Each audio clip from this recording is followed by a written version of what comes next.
ভাই ম্যাককুলামের আর ব্রেন স্টোকের যে এরাটা যেটা বাসবল ক্রিকেট এটা কিন্তু প্রায় শেষ।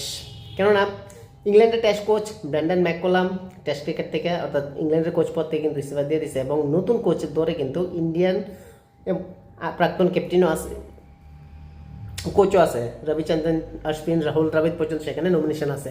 বাট মনে হয় না তারা কেউ এখানে কোচ হয়েও।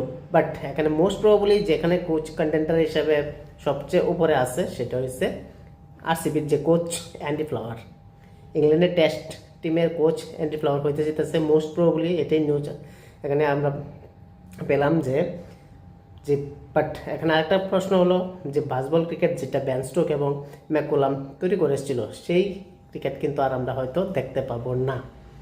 কারণ ইংল্যান্ডের ক্রিকেটে বাসবল ক্রিকেট কিন্তু অনেক ইম্পর্টেন্স ছিল এবং তারা যেভাবে টেস্ট সিরিজ জিততে আসলো বাসবলের মাধ্যমে, এটা কিন্তু একটা রেকর্ড। পাশাপাশি বাসবলে কিন্তু তারা হারের কারণও এখানে আমরা খুঁজে পাই।